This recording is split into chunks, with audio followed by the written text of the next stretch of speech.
শ্রমিক অধিকার পরিষদের নেতৃবৃন্দ, আমাদের মধ্যে উপস্থিত আছেন আমাদের গণ অধিকার পরিষদের ঢাকা মহানগরের বিপ্লবী সভাপতি অ্যাডভোকেট নাজিমুদ্দিন ভাই, উপস্থিত আছেন গণ অধিকার পরিষদের সহসভাপতি ঢাকা 5 আসনের গণ অধিকার পরিষদ মনোনীত প্রার্থী জনাব ইব্রাহিম আলম ভাই, ছাত্র অধিকার পরিষদের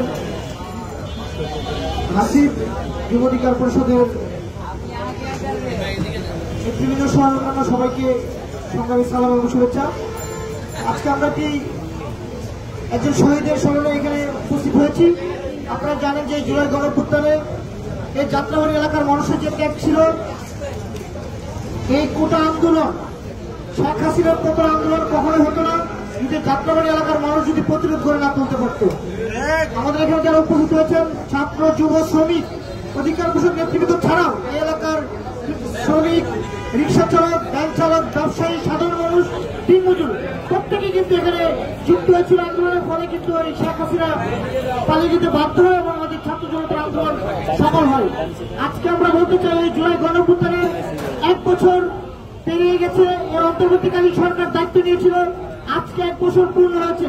কিন্তু 1 বছরের সবচাইতে দুঃখজনক বিষয় হচ্ছে এই অন্তর্বর্তীকালীন সরকার এখন পর্যন্ত শহীদদের সঠিক তালিকা করতে পারেনি। এটা সরকারের সবচেয়ে বড় ব্যর্থতা। আরেকটি ব্যর্থতা হচ্ছে অন্তর্বর্তীকালীন সরকার দায়িত্ব নেওয়ার পর তার উচিত ছিল যারা এই আন্দোলনে আহত হয়েছিল তাদের সঠিক চিকিৎসা নিশ্চিত করা এবং এই জুলাই গণঅভ্যুত্থানে গণহত্যায় যারা জড়িত ছিল আওয়ামী লীগের নেতাকর্মী এবং আওয়ামী লীগের দূষণ তাদেরকে এখন পর্যন্ত অনেককে গ্রেপ্তার করতে পারেনি। এটা সরকারের অনেক বড় একটি ব্যর্থতা বলে আমরা মনে করি। এই জুলাই গণঅভ্যুত্থানের মধ্য দিয়ে আমরা নতুন বাংলাদেশ পেয়েছি। আমরা সবাইকে নিয়ে এগিয়ে যেতে চাই, সবাইকে নিয়ে সুন্দর বাংলাদেশ গড়তে চাই।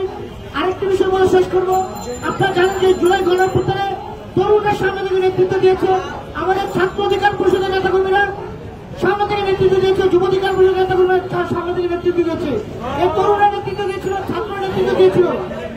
এই বাংলাদেশে গত কয়েক বছর যারা প্রতিবাদী তরুণ ছিল এই তরুণদেরকে একটি গোষ্ঠী নিজেদেরকে স্বার্থে ব্যবহার করে এই প্রতিবাদী তরুণদেরকে কিছু তরুণদেরকে বিপদগামী করে এই প্রতিবাদী তরুণদেরকে অনেককে একটি গোষ্ঠী চাঁদাবাজে পরিণত করেছে।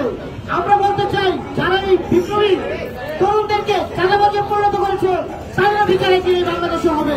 আরেকটি বিষয় বলে শেষ করবো, আমরা দেখেছি গতকালকে বিভিন্ন গণমাধ্যম এসেছে আওয়ামী লীগ কলকাতায় তাদের দলীয় কার্যক্রম শুরু করেছে, সেখানে তারা কার্যালয় নিয়েছে। আমরা বলতে চাই বাংলাদেশে আওয়ামী লীগ কখনো বাংলাদেশের কোন রাজনৈতিক দল ছিল না। আওয়ামী লীগ ছিল ভারতের একটি রাজনৈতিক দল, তারা ভারতের এজেন্ডা বাস্তবায়নের জন্য কাজ করেছে। এই বাংলাদেশের মানুষ আওয়ামী লীগকে বাংলাদেশ থেকে বিতাড়িত করেছে। বাংলাদেশের কখনো আওয়ামী লীগ রাজনীতি করার সুযোগ পাবে না। এই আওয়ামী লীগ যদি রাজনীতি করতে চায় তাহলে তারা ভারতের রাজনীতি করতে পারে।